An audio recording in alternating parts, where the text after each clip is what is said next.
farmácia da sua rua pegou fogo há 3 dias. A clínica do seu bairro está às moscas há semanas. E aquela lesão no seu braço, que você pensou ser insignificante, agora está vermelha, quente, se espalhando em direção ao seu cotovelo, como um mapa para um destino indesejado. No velho mundo, você receberia uma receita e provavelmente esqueceria dela até terça-feira. Neste cenário atual, você tem cerca de 48 horas para se resolver, ou essa ferida fará a escolha por você. Aqui está algo que os filmes sobre desastres não costumam revelar. A maioria das pessoas no deserto não sucumbe a causas dramáticas. Elas caem devido a um pedacinho de madeira infectado, um dente cariado que se torna séptico, ou água que parecia limpa o suficiente. O conhecimento para evitar essas situações é o verdadeiro valor hoje em dia. E você está prestes a entender o porquê, as novas regras, o motivo de tudo ter mudado. Vamos estabelecer algo absolutamente crucial antes de prosseguirmos. Todas as informações deste guia estão baseadas em um experimento mental para um único cenário: colapso total da sociedade. Quando os hospitais não atendem, quando as ambulâncias não aparecem, quando a infraestrutura que zela pela saúde das pessoas desaparece completamente. Isso não é um conselho para o seu dia a dia. Não se trata de alguma personalidade da internet sugerindo que você evite médicos e confie em métodos alternativos. Em circunstâncias normais, você procura profissionais de saúde. Você recebe um diagnóstico adequado de quem passou anos se especializando nisso. Você segue as instruções deles porque realmente sabem o que estão fazendo. Isso é civilização. E a civilização estabeleceu esses padrões por razões bem fundamentadas. Mas estamos explorando o dia teórico em que a civilização tirou uma folga permanente. A prevenção é sempre mais eficaz do que o tratamento. Não se esqueça de se inscrever no nosso canal e ficar por dentro de tudo. Vamos lá, você quer saber o que é mais fácil do que tratar a disenteria? Não contrair disenteria desde o início. Em um cenário de colapso, os sobreviventes se tornariam obcecados pela purificação da água. Cada gota seria valorizada. Ferver a água se tornaria um ritual. A lavagem das mãos, com qualquer material disponível, se tornaria uma prioridade inegociável. A preparação dos alimentos passaria a ser feita com paranoia. Essas não são apenas recomendações para quem é cauteloso. Aqui está a filosofia de sobrevivência que predominaria. Mantenha as coisas simples. Não seria necessário entender a farmacologia complexa. Seria preciso reconhecer que certos níveis de febre exigem intervenção, que sinais visuais específicos de feridas indicam que você está em contagem regressiva, que a desidratação segue padrões previsíveis. Protocolos simples memorizados e executados separariam os sobreviventes dos que não conseguem se manter. A complexidade gera confusão. A confusão gera hesitação. A hesitação resulta em problemas em cascata. O deserto não perdoaria erros, mas se tornaria previsível se você entendesse os padrões. A maioria das emergências médicas segue roteiros. Aprender esses roteiros antes de uma crise e pratica-los.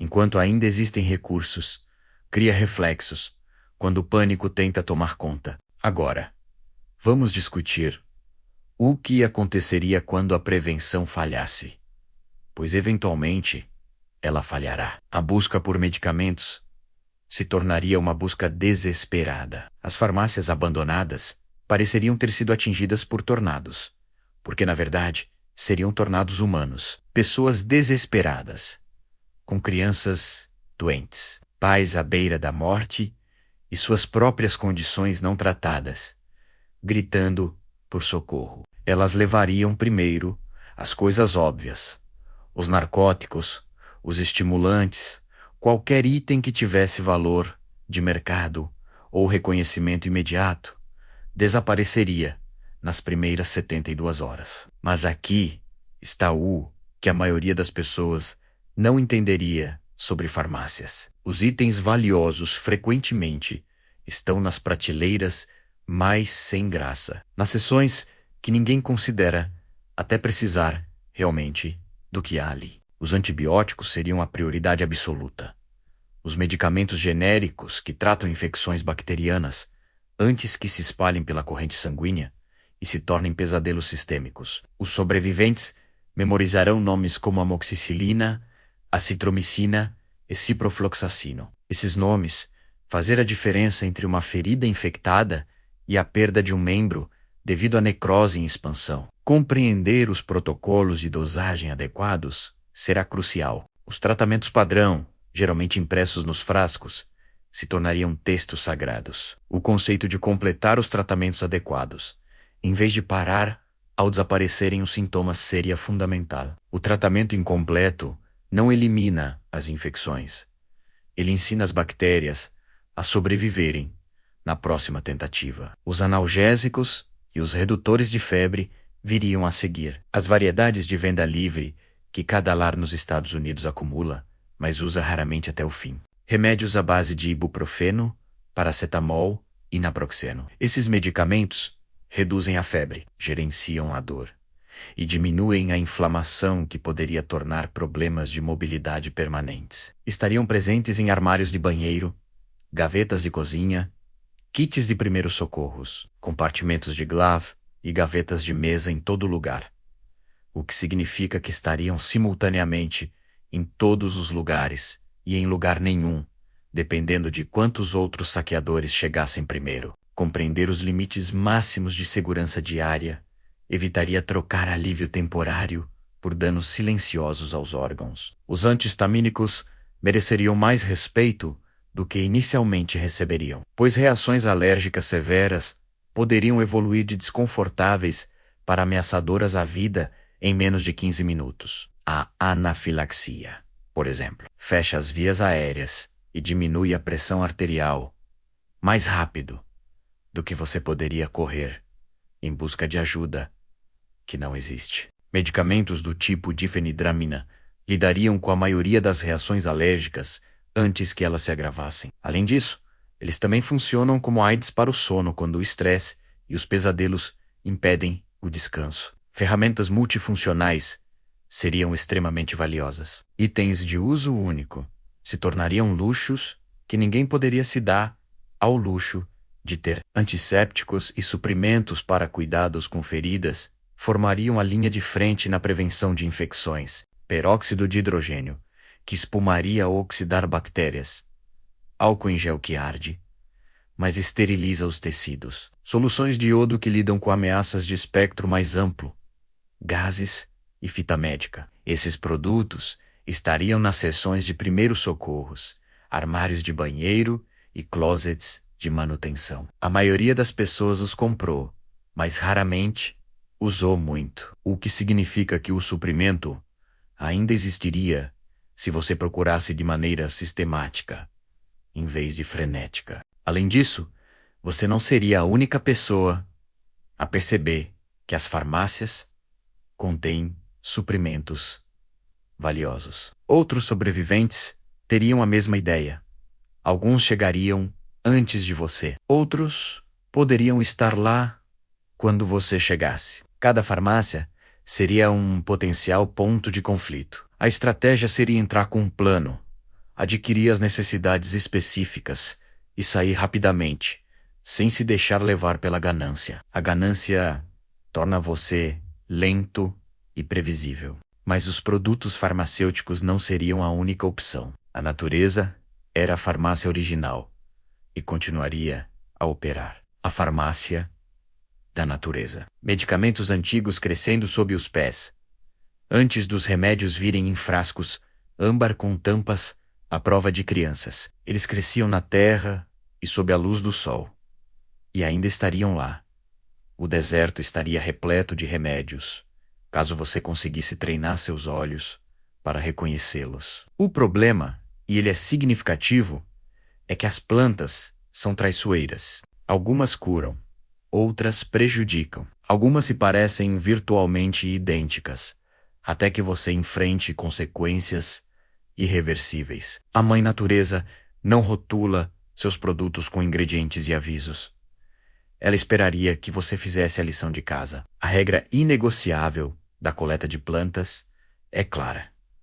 Nunca utilize uma planta, a menos que você tenha certeza absoluta de sua identidade. Não é uma suposição razoável, não é uma confiança parcial, não é apenas parece muito com a foto, é certeza. Isso porque plantas tóxicas existem em abundância, muitas vezes crescendo ao lado de plantas benéficas, e não perdoam erros de identificação. A cicuta se assemelha à cenoura selvagem até paralisar a respiração. A dedaleira tem flores bonitas, até parar corações. A cebolinha do mato se parece com cebolas selvagens, até desligar sistemas nervosos. As consequências seriam permanentes e mais rápidas do que a maioria das pessoas imagina. Estabelecido isso, vamos explorar as plantas que são tão comuns, tão distintas e tão úteis que todo sobrevivente teórico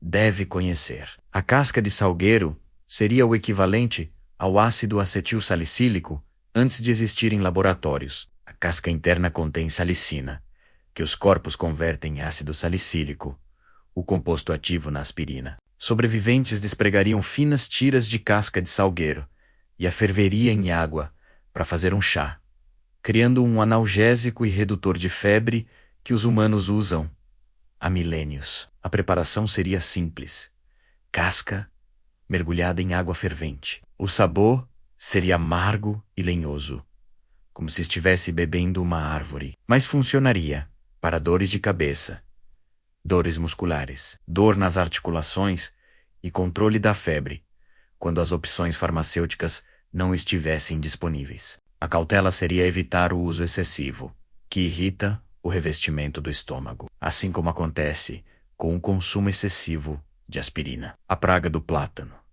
Não a fruta parecida com banana, mas a erva de folhas largas que cresce em cada craque de calçada, em cada pedaço de solo perturbado e em cada gramado em toda a América do Norte.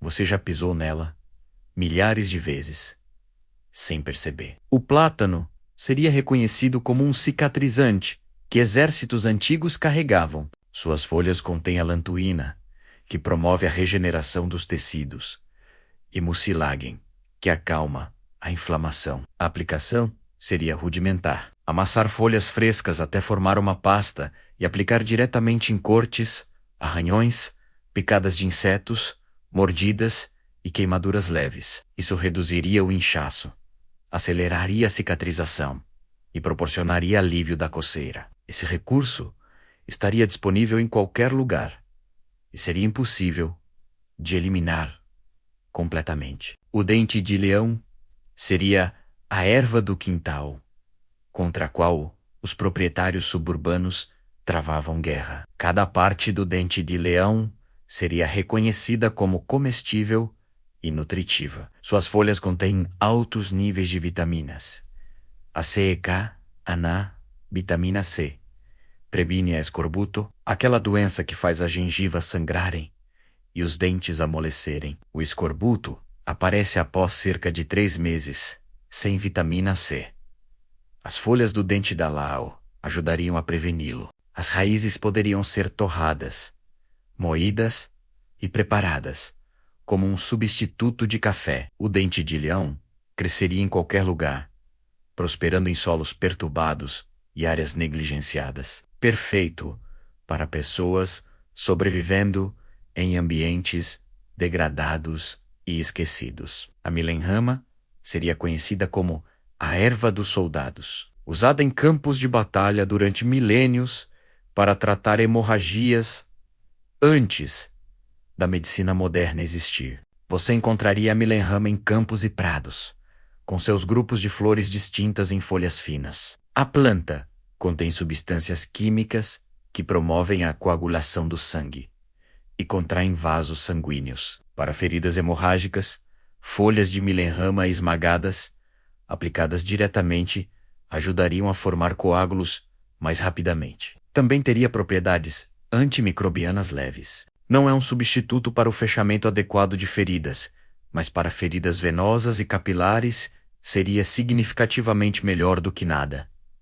A azedinha seria outra erva comum. Suas pequenas folhas em forma de seta têm um sabor distintamente azedo e picante. Seu alto teor de vitamina C a tornaria valiosa para prevenir doenças de deficiência. As folhas poderiam ser consumidas cruas ou infusas em chá. O cuidado seria moderação por conta do ácido oxálico, que em grandes quantidades pode ser problemático para certas condições.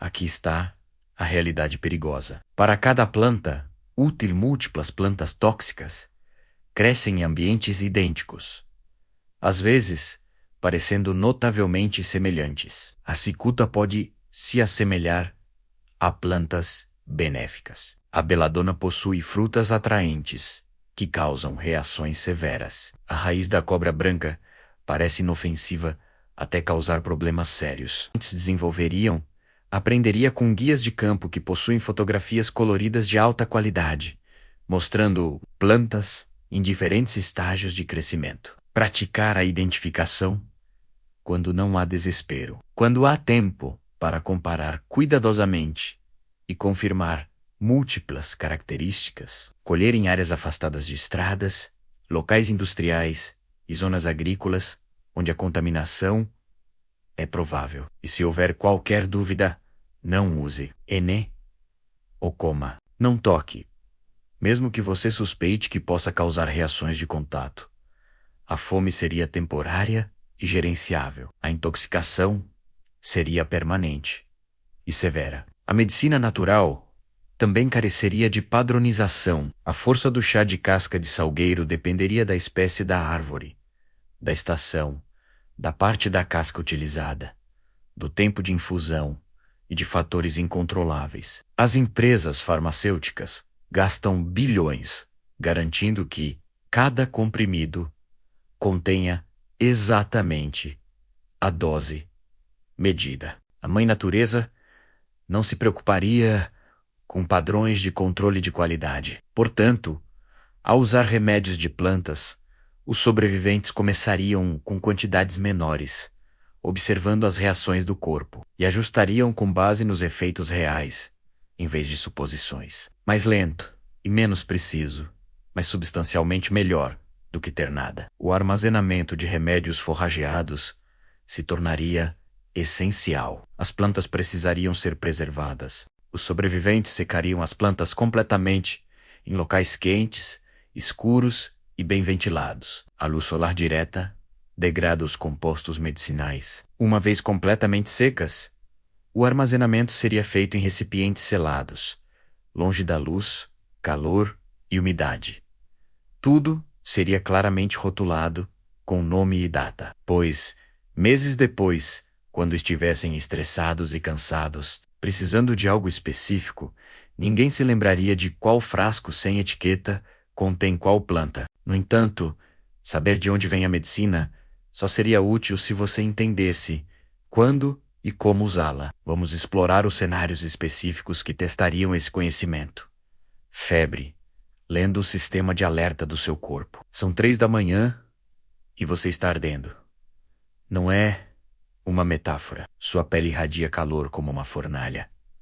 Você está tremendo incontrolavelmente. Cada respiração parece como se estivesse inalando o vidro quebrado. O suor encharca tudo. Isso seria febre, a opção nuclear do seu corpo contra a infecção. E aqui está a parte que confundiria quase todo mundo. A febre não seria automaticamente o inimigo. Ela seria uma arma. Os sistemas imunológicos aumentam deliberadamente a temperatura porque a maioria das bactérias e vírus que infectam humanos não funcionam de maneira eficiente em temperaturas elevadas. É uma guerra química acontecendo dentro da sua própria biologia. Então, a questão não seria: como posso parar imediatamente essa febre? A melhor pergunta seria: quando essa febre passa de um mecanismo de defesa útil para um risco perigoso, os sobreviventes memorizariam esse limite. 39,5 graus Celsius. Abaixo desse limite, o corpo está lutando ativamente contra o que o invadiu.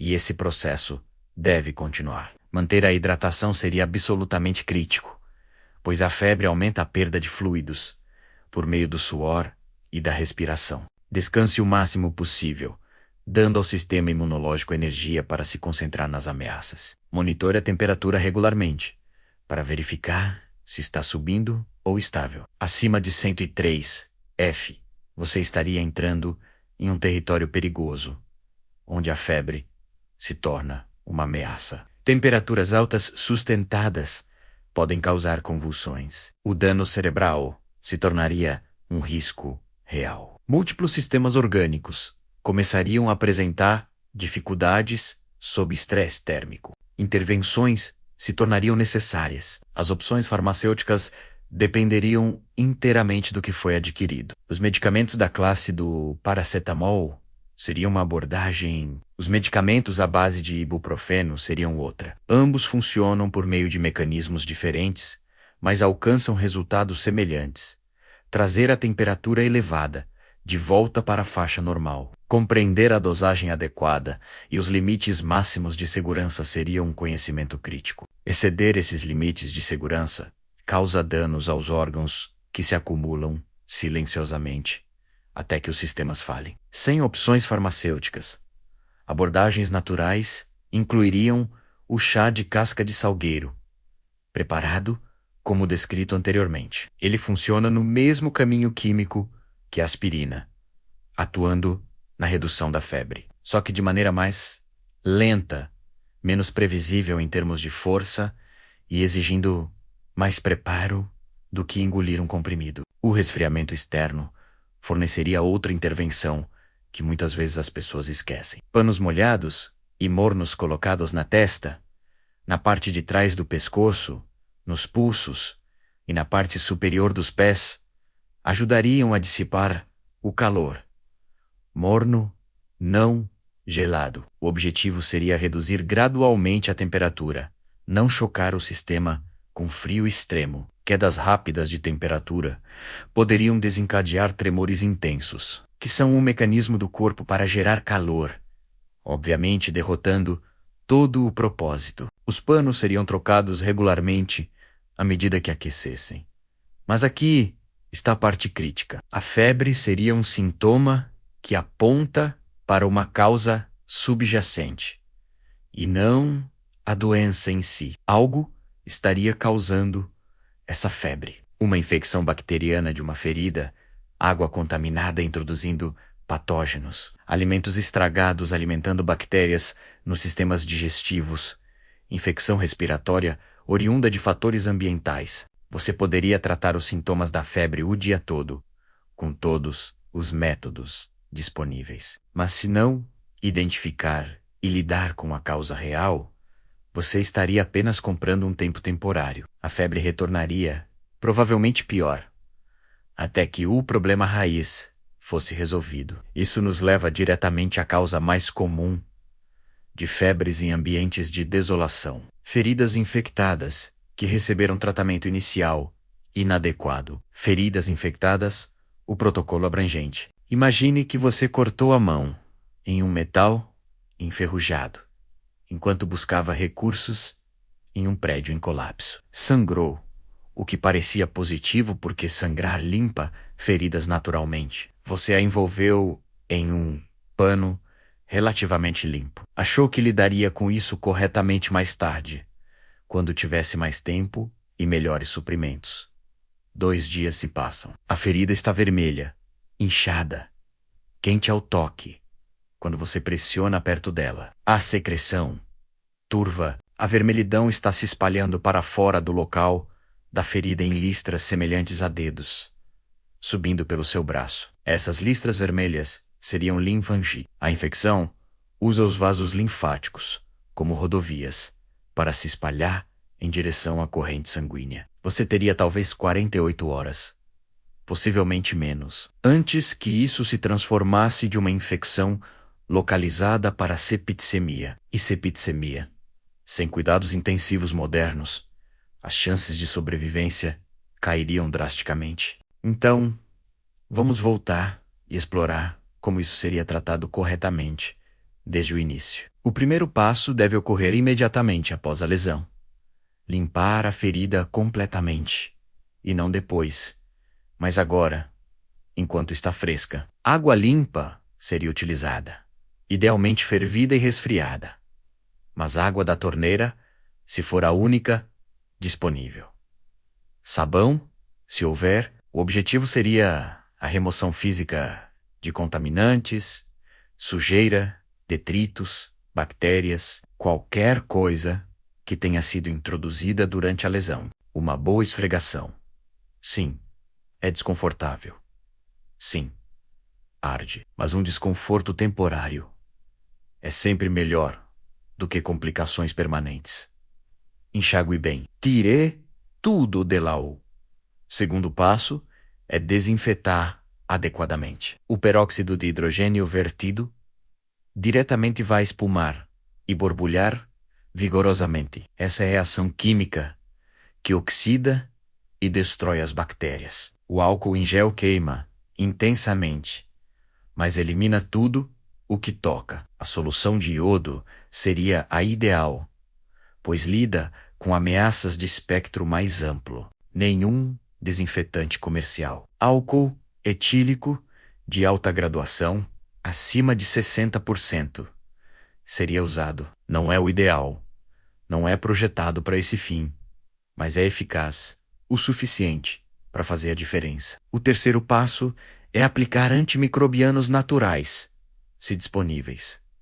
Mel verdadeiro das abelhas. O mel é higroscópico, retirando a umidade das células bacterianas por osmoses, desidratando e destruindo elas. O mel também contém enzimas naturais que produzem lentamente peróxido de hidrogênio. Uma fina camada deve ser espalhada diretamente sobre feridas limpas. Alternativamente, pedaços de folhas de milenrama ou plátano forneceriam tanto proteção mecânica quanto propriedades antimicrobianas leves. Ter algo substancialmente melhor do que nada. Quarto passo: faça um curativo apropriado, com o material mais limpo disponível. Gaze estéril, se existir. Um pano limpo. Se não, o curativo terá múltiplos propósitos: manter a sujeira fora, manter a ferida úmida o suficiente para cicatrizar corretamente e garantir que os antimicrobianos fiquem em contato com o tecido. Troque os curativos pelo menos uma vez ao dia. Cada troca de curativo envolveria uma inspeção cuidadosa em busca de sinais de infecção em desenvolvimento. Aumento da vermelhidão, inchaço, calor, secreção, odor desagradável, listras vermelhas, febre. Se, apesar do tratamento inicial adequado, a infecção claramente progredisse, a intervenção farmacêutica se tornaria inegociável antes que se espalhasse ainda mais. Os antibióticos seriam essenciais para infecções de pele e tecidos moles. Medicamentos do tipo amoxicilina seriam normalmente as primeiras escolhas. Compreender os protocolos de tratamento padrão seria crucial. O conceito de completar tratamentos completos, em vez de parar quando os sintomas desaparecessem, seria entendido como essencial. Cada bactéria deve ser eliminada, pois sobreviventes tornam-se resistentes. Teriam opções de antibióticos alternativos, com diferentes esquemas de cobertura. Os medicamentos da classe azicinas usariam mecanismos e cronogramas diferentes. Os antibióticos do tipo fluoroquinolona teriam seus próprios protocolos. Seguir as instruções precisamente não seria uma sugestão. Seriam protocolos desenvolvidos através de extensa pesquisa sobre o que realmente elimina infecções. Mas e se não houvesse antibióticos? Nenhuma opção farmacêutica. Então, a sobrevivência dependeria inteiramente de cuidados agressivos com a ferida e da esperança de que os sistemas imunológicos fossem fortes o suficiente para vencer a batalha. Aumentar a frequência de limpeza e desinfecção. Trocar bandagens várias vezes ao dia. Usar mel generosamente. Manter os membros afetados elevados para reduzir o inchaço. Manter-se hidratado e descansar o máximo possível para dar ao sistema imunológico os recursos máximos. A lição mais importante: trate cada ferida como se estivesse ativamente tentando acabar com você. Porque no deserto, com a higiene comprometida e opções de tratamento limitadas, isso absolutamente seria. Mas as feridas não seriam as únicas formas pelas quais os corpos poderiam traí-lo. Vamos explorar o que aconteceria quando os sistemas digestivos entrassem em revolta.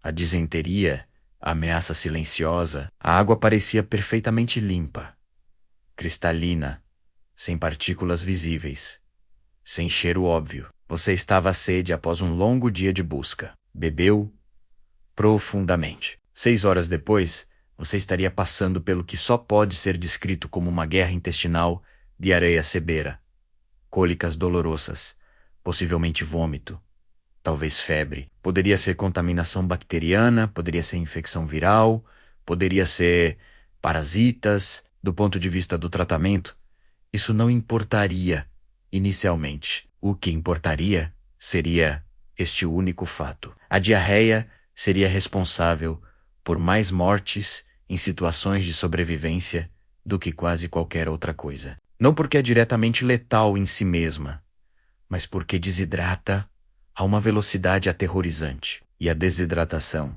fecha sistematicamente os órgãos, um por um, até que algo crítico fale. Os corpos são aproximadamente 60% água. Vários sistemas requerem níveis específicos de hidratação para funcionar. Perder 10% da água do corpo e você estará em sérios problemas. A função cognitiva declina, a coordenação física se deteriora. Perder 15% e você estará se aproximando dos limites, onde os órgãos começam a falhar. Diarreias severas podem reduzir os níveis de hidratação de forma catastrófica, às vezes perdendo litros em apenas algumas horas. O protocolo seria totalmente inegociável: terapia de reidratação oral. Este protocolo da Organização Mundial da Saúde já salvou milhões de vidas em países em desenvolvimento. A receita precisa: 1 litro de água limpa, 6 colheres de chá